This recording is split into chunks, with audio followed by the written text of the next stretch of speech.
జై తెలంగాణ, సత్యమేవ జయతే.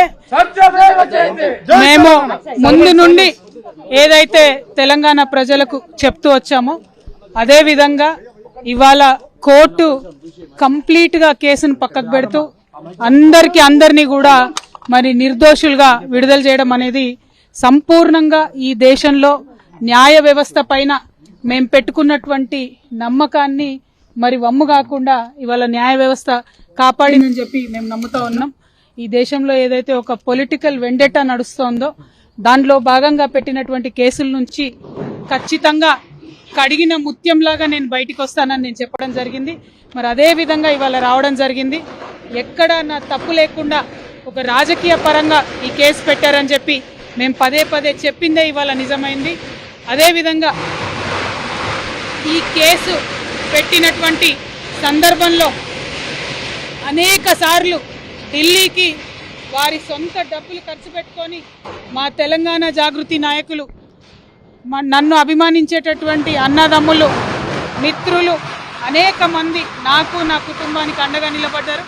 చాలా మంది పేద కార్యకర్తలు డబ్బులు పోగేసుకొని ఢిల్లీకి ఫ్లైట్ టికెట్లు పెట్టుకొని వచ్చినటువంటి వాళ్ళు ఎంతో మంది నాకు తెలుసు. ప్రతి హియరింగ్కి వచ్చి నాకు ధైర్యాన్ని ఇచ్చిన వాళ్ళు ఎంతో మంది నాకు తెలుసు. అటువంటి వారిని జీవితంలో నేను మర్చిపోకుండా కళ్ళలో పెట్టుకొని చూసుకుంటానని వాళ్ళందరికీ కూడా తెలియజేస్తూ, ఆ సమయంలో నా పిల్లలతోని అండగా నిలబడ్డటువంటి మా కుటుంబ సభ్యులకు, ముఖ్యంగా మా అత్త మామయ్య గారికి, మా మదర్కి, ఫాదర్కి, అదేవిధంగా మా హస్బెండ్ కానీ మా పిల్లలు కానీ ఏదైతే వాళ్ళు 5.5 సంవత్సరాలు 5.5 నెలలు నరకయాతన అనుభవించినారో వారిని ఇంకా మంచి మనుషులుగా తయారు చేసిందని నేను బలంగా నమ్ముతూ, ఆ దేవుడిచ్చినటువంటి వరంగా నా కుటుంబం ఇవాళ నాతో నిలబడి ఉండడం, నా కుటుంబంతో పాటు జాగృతి కుటుంబం, తెలంగాణ కుటుంబం నిలబడి ఉండడం చాలా సంతోషంగా ఉంది.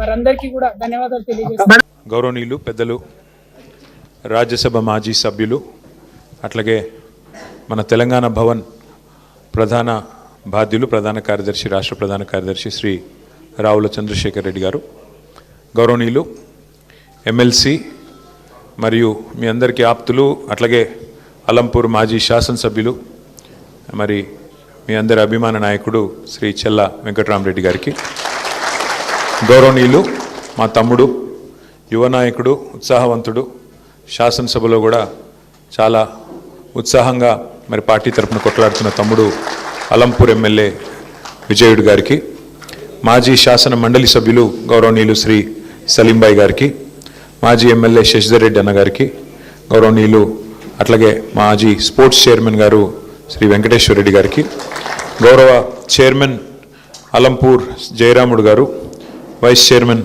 విక్రమ్ గారు, అట్లాగే ఐజా చైర్మన్ గారు శ్రీ సురేష్ గారు. సురేష్ గారు ఇంటి పేరు సీఎం సురేషా? బాగుంది ఆయన పేరు. నువ్వు ఏ ఎన్నిక గెలవపోయినా ఎమ్మెల్యే కాకపోయినా మనోడు సీఎం అయిపోయినాడు, సంతోషం.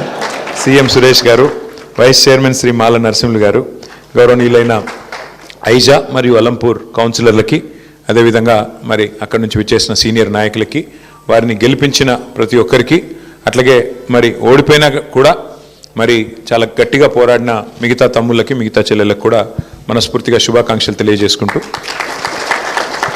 మరి ఎందుకో కానీ నడిగడ్డలో ఈసారి మొత్తం రాష్ట్రం అంతా రాజకీయం ఒకలాగుంటే నడిగడ్డ మాత్రం ఒకలాగుంది. ఉమ్మడి పాలమూరు జిల్లాలో మనకి శాసనసభ ఎన్నికల్లో కూడా 2 సీట్లు వచ్చినాయి. ఆ 2 ఏమి అంటే, ఒకటి అలంపూరు, రెండవది గద్వాల. సరే, గద్వాల్లో గెలిచిన ఎమ్మెల్యే గారు ఇవాళ రేవంత్ రెడ్డి గారి సంఖలో దూరినారు, పర్వాలేదు. కానీ మొన్న మున్సిపల్ ఎన్నికల్లో కూడా ఆశ్చర్యకరమైన విషయం నాకు వెంకటరామరెడ్డి గారు ఎప్పటికప్పుడు చెప్తా ఉన్నాడు. మనకు నడిగడ్డలో 4 మున్సిపాలిటీలు ఉంటే 2 అవుట్ రైట్గా గెలిచినాము, 1 దాదాపు గెలిచినాం. గద్వాల కూడా గెలిచినంత పని అయింది, కానీ కొద్ది తేడాతో పోయింది. కానీ మెజారిటీ చూస్తే మళ్ళీ కౌన్సిలర్ల పరంగా, ఓట్ల పరంగా మన పార్టీకే వచ్చింది. రాష్ట్రం మొత్తం కాంగ్రెస్ ప్రభుత్వం ఉన్నా నడిగడ్డలో మాత్రం మన ప్రభుత్వమే ఉన్నట్టుగా ఇంకా కూడా భావించాల్సి ఉంటుంది. సర్పంచ్ ఎన్నికల్లో కూడా చాలా గొప్ప విజయాన్ని మీరు అలంపూర్లో నమోదు చేశారు. దాదాపు 60-65% మరి సర్పంచులు కూడా మన పార్టీ గెలుచుకున్నది, మన పార్టీ మద్దతుదారులు గెలుచుకున్నారు. అట్లాగే కౌన్సిల్లో కూడా మళ్ళీ ఇందాక నేను చెప్పినట్టు అటు గద్వాల్ అయితేనేమి, అలంపూరు, ఐజా అయితేనేమి, వడ్డేపల్లి అయితేనేమి, మొత్తంగా మెజారిటీ కౌన్సిలర్లు మనమే సాధించినాం, మెజారిటీ ఓట్లు కూడా మనమే సాధించినాం. అయితే రాష్ట్రం మొత్తంలో మరి పరిస్థితి ఎట్లా ఉందో మీరు చూస్తూ ఉన్నారు. నిన్న మొన్న నేను కొన్ని జిల్లాల పర్యటనలో పోయాను. మొన్న నాగర్ కర్నూల్లో నిజంగా బాధ అనిపించింది. ఒక 2 నెలల పాపని, అమ్మాయిని మరి అక్కడ ఉండే కాంగ్రెస్ నాయకులు వారి అహంకారంతో, ఒక చిన్న పాప 2 నెలల పాప, వాళ్ళ తల్లిదండ్రులు వాళ్ళ నాయనమ్మ గుడిలోకి పోతామంటే గుడిలోకి పోనీయకుండా ఆపి గొడవ పెట్టుకొని చివరికి ఆ గొడవలో ఒక 2 నెలల పాప ప్రాణం తీసినారు. ఈ రోజు వరకు పోలీసులు వాళ్ళ మీద కేసు పెట్టింది లేదు, కనీసం వాళ్ళని పట్టుకొని లోపల పెట్టింది లేదు. అట్లా నడుస్తూ ఉంది ఇవాళ ఈరోజు ఈ రాష్ట్రంలో అరాచక పాలన. కేసీఆర్ గారు ఉన్నప్పుడేమో ఆనాడు మన స్లోగన్ అభివృద్ధి సంక్షేమం 2 జోడెద్దుల మాదిరిగా మనం తీసుకొని పోయేది. కానీ ఈరోజు ఈ రాష్ట్రంలో జోడెద్దులు ఏవయ్యా అంటే అవినీతి, అరాచకం. పోలీసు వాళ్ళు, గూండాలు, అధికార మత్తులో ఉండే కాంగ్రెస్ నాయకులు ఇష్టారీతిన వ్యవహారం చేస్తున్నారు. నేను కోదాడ పోయినా. కోదాడలో ఎంత ఘోరం అంటే, ఒక దళిత బిడ్డ కర్ల రాజేష్ అని 30 ఏళ్ళ పిల్లోడు, పెళ్లి కూడా కాల, తీసుకుపోయి ఎంత కొట్టినారంటే పోలీసు వాళ్ళు. ఆయన చేసిన తప్పేందయ్యా అంటే ఏమిలే, కేవలం మన మాజీ ఎమ్మెల్యే పేరు చెప్పలేదు ఏదో కేసులో, చెప్పాలా అని చెప్పి బలవంత పెడితే చెప్పకపోతే ఎంత కొట్టినారంటే, కొడితే చివరికి ఆ పిల్లోడు చచ్చిపోయినాడు. Custody lockup death. ఆ కుటుంబాన్ని పరామర్శించడానికి పోయాం, ఒక దళిత కుటుంబాన్ని. మొన్న నాగర్ కర్నూల్లో ఈ ఉదంతం. నిన్న ఖమ్మంలో వెలుగుమట్ల అనే ప్రాంతం ఉంది, మొత్తం కూలగొట్టినారు. 900 కుటుంబాలను రోడ్డును పడేసినారు. ఇవాళ ప్రాంతానికి పోతే ఆ శిథిలాలు చూస్తుంటే అక్కడెక్కడో గాజా అని ఉంటుంది. ఆ గాజాలో ఎట్లయితే మొత్తం ఇల్లు శిథిలాలు చేసినారో బాంబులేసి, ఆ పరిస్థితి ఈరోజు కనబడతా ఉన్నది. మన కేసీఆర్ గారేమో డబుల్ బెడ్రూమ్ ఇల్లు కట్టాలా, పల్లె ప్రకృతి వనాలు కట్టాలా, అట్లాగే బ్రహ్మాండమైన మంచి కార్యక్రమాలు చేయాలా, వైకుంఠ ధామాలు కట్టాలా, డంప్ యార్డులు కట్టాలా, వాటర్ ట్యాంకులు కట్టాలా, ఇంటి ముందు నల్లా పెట్టాలా. ఈ లైన్లో కేసీఆర్ గారు ఆలోచిస్తే వీళ్ళేమో ఉన్న ఎట్లా కొట్టాలా, ఉన్నవాటిని ఎట్లా తగలబెట్టాలా, ఉన్నవాటిని ఎట్లా కూలగొట్టాలా, ఆ పరిస్థితి ఈరోజు ఈ రాష్ట్రంలో కనబడతా ఉన్నది. నిజంగా బాధ అనిపిస్తూ ఉంది. చివరికి చెక్ డ్యాములు పేల్చేస్తున్నారు. అది చెక్ డ్యాములు పేల్చేంత దుర్మార్గమైన పద్ధతి బహుశా భారతదేశంలో ఎక్కడ ఉండదు. ఇసుక కోసం, దేనికోసం అంటే చెక్ డ్యాములు ఉంటే నీళ్ళు ఆగుతున్నాయి, నీళ్ళు ఆగితే ఇసుక తోడుకొని కష్టమవుతుంది కాబట్టి చెక్ డ్యాములు పేల్చేస్తే ఇసుక బ్రహ్మాండంగా దోచుకోవచ్చు అని చెప్పి చెక్ డ్యాములు పేల్చేస్తూ ఉన్నారు. నేను మీ దేవరకద్రలో, మీ పక్కుండే నియోజకవర్గంలో మహానుభావుడు సర్పంచ్ గారు, కాంగ్రెస్ ఆయన, కొత్త ఆయన, పల్లె ప్రకృతి వనంలో 200 చెట్లుంటే చెట్లు మొత్తం సాఫ్ చేసినాడు. ఏం చేస్తావయ్యా ఆడ అంటే అది బిల్డింగ్ కడతాడంట. ఇంకా ఆయన ఊళ్ళో జాగలేదంటే ఆడ కట్టనీకే, ఉన్న పల్లె ప్రకృతి వనం పెట్టిన చెట్లు వాడిని కొట్టేస్తాడా? అట్లాంటి పరిపాలన ఈరోజు రాష్ట్రంలో నడుస్తూ ఉన్నది. సరే, ఇవన్నీ ఎందుకు జరుగుతున్నాయంటే ఒకటి మీకు తెలుసు. మొన్న రేవంత్ రెడ్డి గారు ఓపెన్గా చెప్పారు, ఆయన పాపం ఏం దాచుకోడు, చాలా నిజాయితీ గల మోసగాడు ఆయన, చాలా నిజాయితీగా చెప్పినాడు ఆయన. 1000 కోట్లు గాంధీ కుటుంబానికి 1000 కోట్లు ఇచ్చే సత్తా ఇవాళ తెలంగాణ కాంగ్రెస్ పార్టీకి ఉంది అని చెప్పినాడు. మరి 1000 కోట్లు ఇవ్వాలంటే పేదోళ్ళు గుడిసెలు కూల్చాలి కదా, పేదోళ్ళు భూములు గుంజుకోవాలి కదా. గుంజుకునైనా సరే మొత్తానికైతే ఇవాళ 1000 కోట్లు చేయాలా, నా కుర్సీ కాపాడుకోవాలా, ఇదే స్లోగన్తో చక్కగా ఈ ప్రభుత్వం మరి పనిచేస్తూ ఉంది. మీరు చూస్తూ ఉన్నారు. ఈ ఎన్నికల ముందు ఇచ్చిన హామీలు అయితే నేను చెప్పాల్సిన పని లేదు. ఏ ఒక్కరికి ఈ ప్రభుత్వం న్యాయం చేయాలి. 6 గ్యారెంటీలకేమో మంగళం పాడినారు, గోరి కట్టినారు. మరి ఈరోజు కొత్త డ్రామాలు, కొత్త వేషాలు వేసుకుంటూ నడుస్తూ ఉన్నారు. ఒకటి మాత్రం వాస్తవం, ఇవాళ రాష్ట్రంలో ప్రజలు, ముఖ్యంగా మీ నడిగడ్డలో ఏదైతే స్ఫూర్తి ఉందో ఆ నడిగడ్డ స్ఫూర్తి రాష్ట్రం మొత్తం పాకాలి, రాష్ట్రం మొత్తం కూడా నడిగడ్డని స్ఫూర్తిగా తీసుకోవాలి.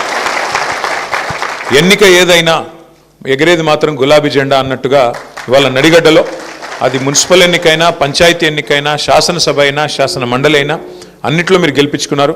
నాకు విశ్వాసం ఉంది, రేపు మళ్ళీ తప్పకుండా నడిగడ్డలో జిల్లా పరిషత్ వచ్చినా, లేదంటే సొసైటీ ఎన్నికలు వచ్చినా, లేదంటే మళ్ళీ శాసనసభ ఎన్నికలు వచ్చినా తప్పకుండా వెంకటరామరెడ్డి గారి నాయకత్వంలో, విజయుడి గారి నాయకత్వంలో మళ్ళీ గులాబీ జెండా ఎగురుతుందనే విశ్వాసం నాకుంది.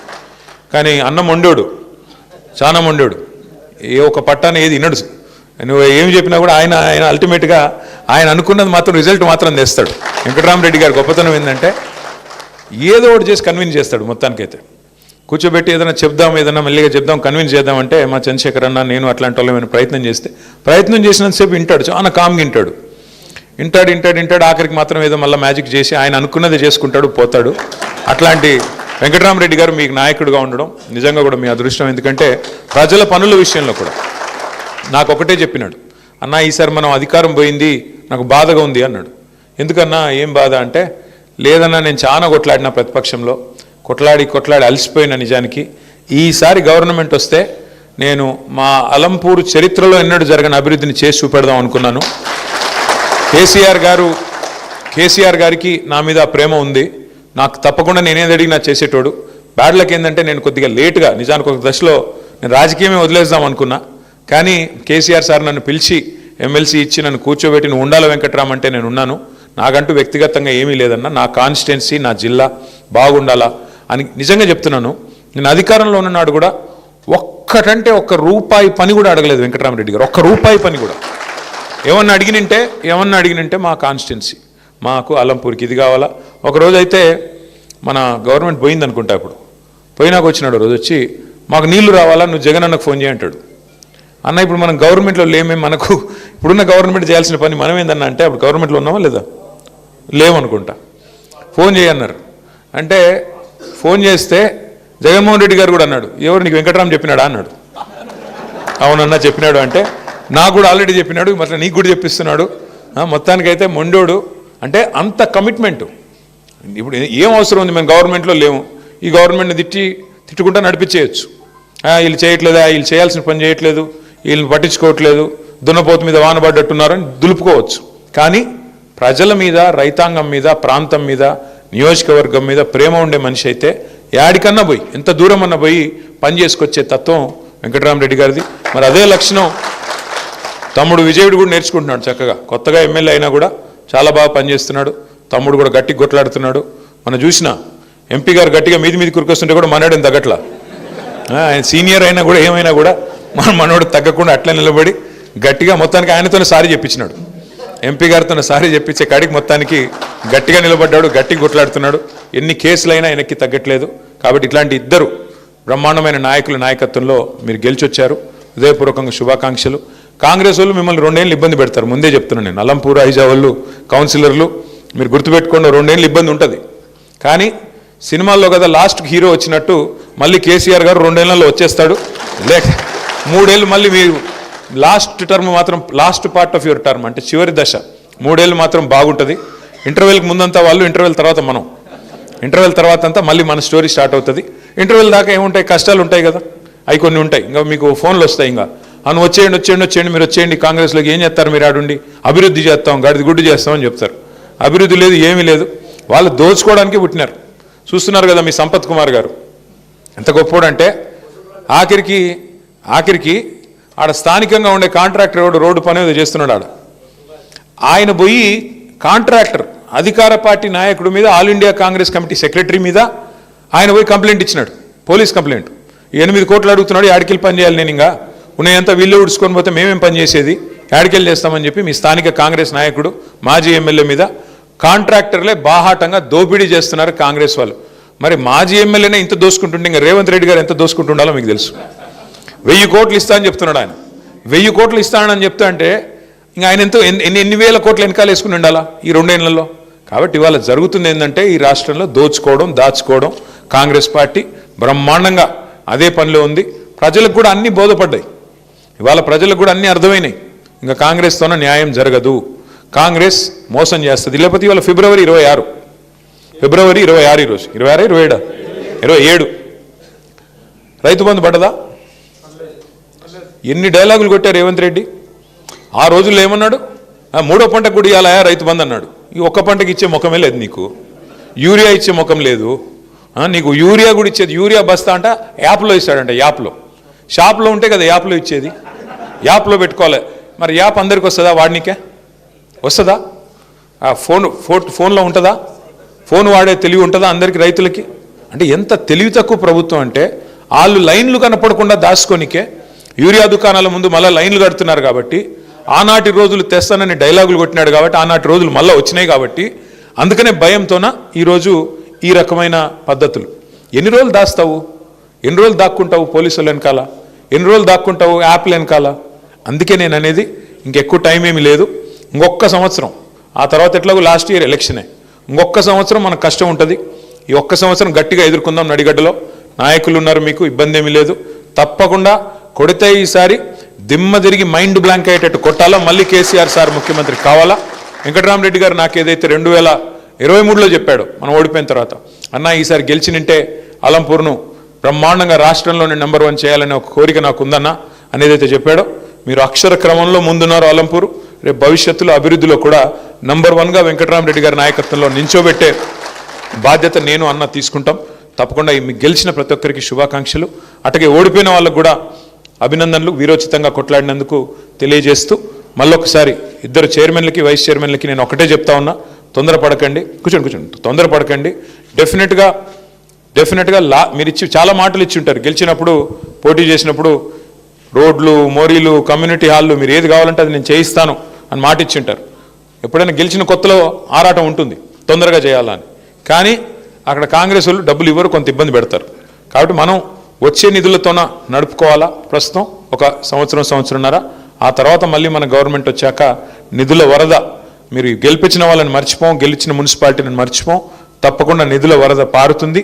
మీ అలంపూరు ఐజా మున్సిపాలిటీలో బ్రహ్మాండమైన మీరు ఇచ్చిన ప్రతి హామీని నించోబెట్టే బాధ్యత నాదని చెప్పి తెలియజేసుకుంటూ, ఒకసారి గెలిచిన కౌన్సిలర్లు మిగతా మిత్రులు వారిని అభినందించే కార్యక్రమం పెట్టుకుందాం.